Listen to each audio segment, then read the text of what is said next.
رسول اللہ صلی اللہ علیہ وآلہ وسلم کی 10 عادات مبارکہ۔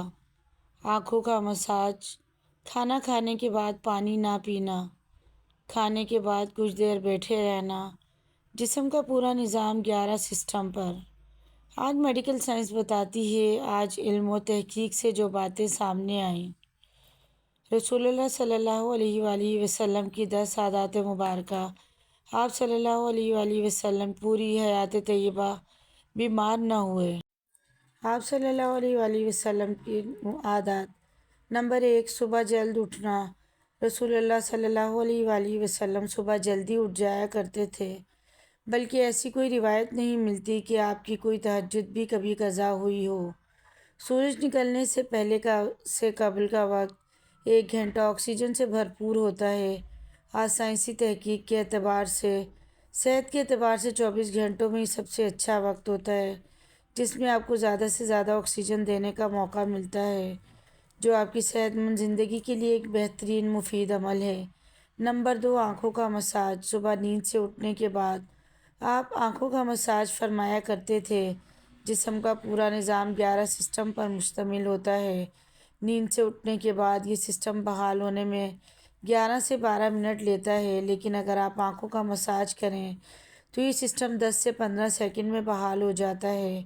نمبر 3، بستر پر کچھ دیر بیٹھے رہتے تھے آپ صلی اللہ علیہ وآلہ وسلم، اور معمول تھا کہ 3 دفعہ سورہ اخلاص پڑھتے، جس کو پڑھنے میں تقریباً 1 منٹ صرف ہوتا ہے۔ آج میڈیکل سائنس بتاتی ہے کہ ہمارے دماغ میں ایک حصہ ہے، جس کے ایک حصے سے دوسرے حصے کے لیے بلڈ کے لیے ایک پل بنتا ہے۔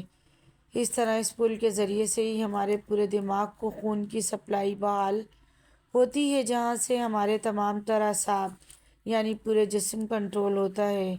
اگر کوئی شخص صبح بیدار ہونے پر اچانک اٹھ کر چل دے جبکہ ابھی دماغ میں خون کی سپلائی بحال نہ ہوئی ہو، تو اس شخص کو برین ہیمریج بھی ہو سکتا ہے۔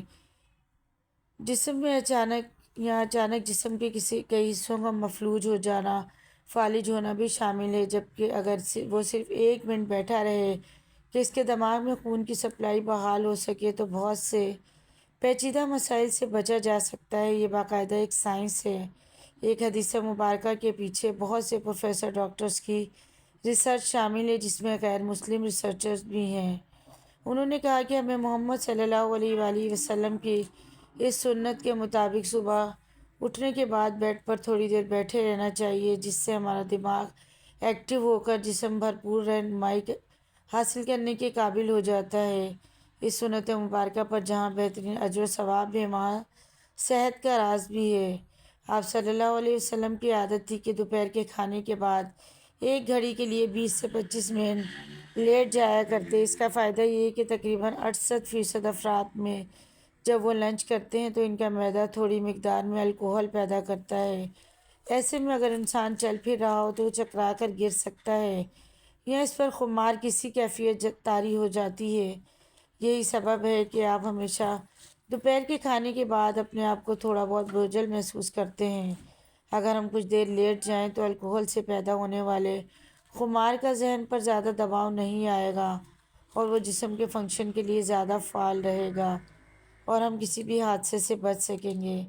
سنت مبارکہ پر عمل نہ کرنے کی صورت میں بہت سے صحت کے مسائل کا خدشہ رہتا ہے۔ چونکہ یہ بات آج تحقیقات سے ثابت شدہ ہے، اس لیے دنیا بھر کے ممالک میں بیشتر 1 سے 2 یا 3 بجے تک دوپہر کا وقفہ کیا جاتا ہے تاکہ لوگ لنچ کے بعد قیلولہ کر سکیں۔ آج پورا یورپ سنت کو عملاً اپنائے ہوئے ہے اور پورے یورپ میں دوپہر 1 سے 3 بجے تک کا وقفہ ہوتا ہے۔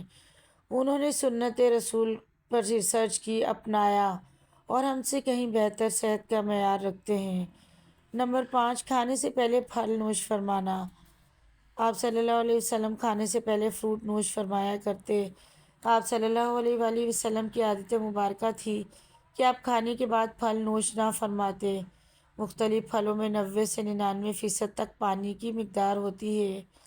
آپ نے چونکہ کھانا کھانے کے بعد پانی پینے سے منع فرمایا ہے، جبکہ کھانے سے قبل پانی پینے کی ترغیب دلائی ہے۔ اس لیے مختلف پھل بھی چونکہ پانی کی بہت زیادہ مقدار رکھتے ہیں، اس لیے ان کو کھانے سے پہلے جسم اور خاص طور پر معدہ اور آنتوں کو توانائی ملتی ہے، کیونکہ کھانے کو ہضم کرنے میں معدہ اور آنتوں کا بہت اہم کردار ہوتا ہے، اور یہ عمل ان کی کارکردگی بڑھانے میں ان کے لیے مددگار ثابت ہوتا ہے۔ یہ بات بھی سائنسی مشاہدات سے ثابت شدہ ہے۔ فروٹ میں موجود غذائیت سے خالی معدے کو بہت زیادہ فائدہ ہوتا ہے۔ نمبر 6، غذا کے بعد پانی نہ پینا۔ آپ صلی اللہ علیہ وسلم کھانے کے بعد پانی نہ پیتے۔ آج علم و تحقیق سے جو باتیں سامنے آئی ہیں، اس سے پتہ چلتا ہے سنت پر عمل نہ کرنے کے بہت نقصانات ہیں کہ گمان بھی نہیں کیا جا سکتا۔ جب ہم کھانے کے بعد پانی پیتے ہیں تو کھانے میں جس قدر بھی فیٹس ہوتے ہیں وہ کھانے سے نکل کر معدے کے اوپر والے حصے کی طرف آ جاتے ہیں۔ باقی کھانا ہاضمے کے دوسرے مرحلے کے لیے چھوٹی آنت میں چلا جاتا ہے۔ اس طرح معدے میں رہ جانے والا فیٹ اور پروٹین معدے کے اندر انتہائی نقصان دہ وجوہات پیدا کرتے ہیں، جبکہ ان سب کو کھانے کے ساتھ مکس ہو کر نظام کے اگلے مرحلے میں جانا تھا۔ ہم نے پانی پی لیا یا پھل کھا لیا تو یہ ہماری صحت کی بربادی کے لیے معدے میں رہ گئے۔ حدیث کا مفہوم ہے، اگر کھانا کھا لینے کے بعد پانی کی حاجت ہو تو محض چند ایک گھونٹ لے لو اور اس کے بعد روٹی کا ایک لقمہ کھا لو۔ جاپانی تحقیق ہے کہ کھانے کے بعد پانی پینے سے جو فیٹ اوپر آ رہے تھے اور آپ نے جو بعد میں لقمہ کھا لیا تو فیٹس کے اوپر آنے کا سلسلہ نہ صرف وہیں رک جاتا ہے بلکہ وہ دوبارہ غذا کا حصہ بن جاتے ہیں۔ اس لیے کھانا کھانے کے بعد پانی ہرگز نہیں پینا چاہیے، جو کہ پیٹ میں گیسز اور تیزابیت، بدہضمی کا اسباب بنتے ہیں اور دل کے اسباب بھی بنتے ہیں۔ نمبر 7، وضو۔ ہم دن میں 5 مرتبہ نمازوں کے لیے وضو کرتے ہیں، کیونکہ وضو کے بغیر نماز نہیں ہوتی۔ منہ، ناک، ہاتھ، پاؤں، سر اور پاؤں دھوئے بغیر وضو نہیں ہوتا، یعنی دن میں 5 بار ہم جسم کے ان اعضاء کو دھوتے ہیں۔ وضو میں ہم جسم کے تمام ظاہری اعضاء ہوتے ہیں، جس کے آج سائنسی مشاہدات سے یہ ثابت کرتے ہیں کہ جسم کے جن اعضاء پر مٹی یا کاربن لگ جاتا ہے، اگر ان کو صاف نہ کیا جائے اور جسم کے حصے پر زیادہ دیر لگے رہیں تو ان اعضاء اور دوا کا کنیکشن کمزور ہو جاتا ہے، یعنی جسم کا اعصابی نظام کمزور ہو جاتا ہے۔ چنانچہ ہم مسلسل دماغ کو پیغام دیتے رہتے ہیں کہ جسم پر کوئی چیز آ گئی ہے جس سے صفائی کا اہتمام کیا جائے۔ اگر کوئی شخص صبح کے بعد شام کو دھوتا ہے تو اس کے اعضاء اور دماغ کا تعلق کمزور پڑ جاتا ہے، جس کے بعد میں وہ بہت سے اعصابی مسائل کا شکار ہو سکتا ہے۔ اسلام کم از کم دن میں 5 بار آپ کے اعضاء کی صفائی کا بندوبست کرتا ہے۔ جمعے کے روز ناخن، زیر ناف بال وغیرہ کاٹنے سمیت مکمل صفائی کا اہتمام کرنا۔ رسول اللہ نے نہ صرف ایسا کرنے کا حکم فرمایا بلکہ یہ سب آپ کی سنت مبارکہ کا حصہ بھی ہے۔ نمبر 8، جلد سونا۔ آپ صلی اللہ علیہ وسلم کی ایک عادت مبارکہ یہ بھی تھی کہ آپ رات جلد سو جایا کرتے۔ عموماً آپ نماز عشاء کے فوراً بعد سو جاتے تھے، یعنی رات جلد سونا اور صبح جلد اٹھنا آپ کے معمولات میں شامل تھا۔ ہماری بائیولوجیکل واچ، جو کہ ہمارے جسم کے نظام کو منظم کرتی ہے، جب وہ باہر اندھیرا دیکھتی ہے تو یہ آپ کے جسم کو سونے کا سگنل دے دیتی ہے۔ جسم کو تیاری کرنے کے لیے یہ 1.5 سے 2 گھنٹے کا ٹائم دیتی ہے کہ اس وقت تک آپ کو لازمی سونا ہے۔ نوٹ کیجئے، نماز مغرب اور عشاء میں بھی تقریباً اتنا ہی دورانیہ ہوتا ہے۔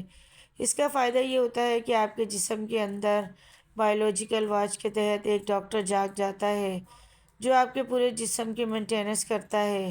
اگر کہیں زخم آ گیا اس کو ریپیئر کرے گا، اگر جگر یا کسی اعضاء میں کچھ مشکل ہے اس پر کام کرے گا۔ بلکہ سونے کے بعد سب سے پہلے جگر پر ہی کام ہوتا ہے، اور جو جگر کے مریض ہیں ان کے لیے یہ رائے بھی ہے جہاں وہ اپنا علاج کر رہے ہیں وہ اپنی جگہ، لیکن اپنی نیند کے نظام کو بہتر کر کے اپنے جسم کے ڈاکٹر کو علاج کا موقع دیجیے۔ پھر اس کے ثمرات دیکھیے۔ رات 10 بجے سے 12 بجے تک جگر اور ارد گرد کے اعضاء کی مینٹیننس ہوتی ہے، اور اس کے بعد درجہ بدرجہ پورے جسم کی، اور یہ عمل روزانہ کی بنیاد پر ہوتا ہے۔ اللہ رب العزت نے آپ کے جسم میں ایک آٹومیٹک نظام رکھا ہے، اور یہ نظام تب کام کرتا ہے جب آپ جلدی سونے کی عادت اپناتے ہیں۔ عہد جہالت میں عربوں میں ایک رواج تھا، رات کو کھانے کے بعد ان کے یہاں شعر و شاعری اور دیو مالائی کہانیوں کی محفلیں ہوتی تھیں جو رات گئے 2 بجے تک جاری رہتی۔ اس ماحول میں آپ صلی اللہ علیہ وآلہ وسلم کا رات جلدی سونا بھی ان کے نزدیک ایک قابل اعتراض عمل تھا، یہ تو عہد جہالت تھا۔ لیکن آج ماڈرن دور کا دعویٰ کرنے والے ہم مسلمانوں کے ہاں بھی دیر تک جاگنے کو نہ صرف قابل اعتراض نہیں سمجھا جاتا بلکہ کچھ حد تک تو قابل فخر بھی جانا جاتا ہے۔ عہد جہالت کی محفلوں کی جگہ آج ماڈرن انٹرنیٹ اور سیٹلائٹ ٹیکنالوجی نے لے لی ہے، لیکن جلد سونا آپ صلی اللہ علیہ وسلم کے معمولات میں شامل تھا، کیونکہ جسم کے اندرونی ڈاکٹر کی افادیت سے واقف تھے، اور یہی وجہ ہے کہ پوری حیات مبارکہ ایک لمحے کے لیے بھی آپ بیمار نہیں ہوئے۔ نمبر 9، مسواک کرنا۔ آپ صلی اللہ علیہ وسلم مسواک کو بہت پسند فرماتے ہیں، خصوصاً دن میں 5 دفعہ، ہر نماز میں وضو کے ساتھ تو ضرور اس کا اہتمام فرماتے۔ اس کے علاوہ بھی جب گھر تشریف لاتے، کسی محفل میں حاضری سے پہلے غرض ہر موقع بے موقع مسواک کا اہتمام کرتے، مسواک کو بہت محبوب رکھتے تھے۔ ہوتا یہ ہے کہ جب ہم کھانا کھاتے ہیں تو دانتوں کے درمیان کھانے کی کچھ نہ کچھ ذرات ضرور رہ جاتے ہیں، اور کھانے کے 1 گھنٹے بعد ان میں بیکٹیریا پیدا ہو جاتے ہیں۔ محسوس کیجیے گا کہ دانتوں میں رہ جانے والے ذرات 2 گھنٹوں پر نرم ہو جاتے ہیں۔ اس کی وجہ یہ بیکٹیریا ہی ہے، اسی لیے ہمیں کہا گیا ہے کھانے سے پہلے مسواک کا اہتمام کیا جائے، اور رات کو بھی، ورنہ یہ آپ کے لیے ہارٹ اٹیک کا سبب بھی بن سکتا ہے۔ آج مغربی ممالک میں صبح اٹھے بغیر دانت منہ صاف کیے کھانے پینے کا رواج عام ہے، جو ان میں طرح طرح کی بیماریوں کا سبب ہے۔ آسٹریلیا کی ایک یونیورسٹی نے ہارٹ اٹیک کے 500 مریضوں پر تحقیق کی۔ انہوں نے جہاں اور بہت سی وجوہات بیان کی، وہاں ایک کامن وجہ یہ بھی سامنے آئی کہ یہ لوگ ٹوتھ برش کرنے کے عادی نہ تھے، جس کے سبب ان کے دانتوں میں میل جمع پیٹ میں جا کر اس قدر ملٹیپلائی ہوا کہ وہ ہارٹ کی آرٹریز کو بلاک کرنے کا سبب بنا۔ ان کو ہارٹ اٹیک کا اصل سبب ان کے دانتوں کا میل تھا، جبکہ ہمیں ہمارے رسول نے مسواک کی اس حد تک تلقین فرمائی کہ ایک موقع پر فرمایا، اگر امت پر بھاری نہ ہوتا تو میں امت پر مسواک کو فرض قرار دے دیتا۔ آج کی ماڈرن سائنس یہ ثابت کر چکی ہے، جن لوگوں کو ٹوتھ برش زیادہ استعمال کرنے کی عادت ہوتی ہے، ان کو غصہ کم آتا ہے، وہ اکثر ٹھنڈے مزاج پرسکون رہتے ہیں۔ جس شخص کو زیادہ غصہ آتا ہو، بلڈ پریشر ہائی رہتا ہو، طبیعت میں بے چینی ہو، وہ زیادہ سے زیادہ مسواک کرے، 2-3 ماہ میں ہی وہ اس کے حیران کن معجزاتی اثرات پائے گا۔ نمبر 10، ہفتے میں 2 روزے۔ آپ صلی اللہ علیہ وآلہ وسلم کے معاملات میں پیر اور جمعرات کا روزہ بھی شامل تھا۔ آپ نے ان روزوں کو رکھنے کی ترغیب بھی دلائی، یعنی ہفتے میں 2 روزے۔ آپ صلی اللہ علیہ وسلم کا قول مبارک ہے کہ مسلمان 1 آنت میں کھانا کھاتا ہے، جبکہ کافر 3 آنت میں، اور ہمیں نصیحت فرمائی کہ جب خوب بھوک لگے تو کھانا کھاؤ، اور ابھی بھوک باقی ہو تو چھوڑ دو۔ یہ عمل آج جدید میڈیکل کی زبان میں آٹوفیجیا کہلاتا ہے۔ یہ انسانی جسم کو صحت مند رکھنے کا بہت عظیم راز ہے۔ ہوتا یہ کہ جب ہم معمول کے مطابق اپنی ضرورت سے زیادہ کھاتے ہیں تو جسم میں فالتو پروٹین، فیٹس اکٹھے ہو جاتے ہیں، جسم کی ضرورت سے زائد ہونے کے سبب جسم میں زہر کا کردار ادا کرتے ہیں اور مختلف بیماریوں کا سبب بنتے ہیں۔ شوگر، کولیسٹرول، بلڈ پریشر کے بنیادی اسباب بھی یہی فالتو فیٹس ہی بنتے ہیں۔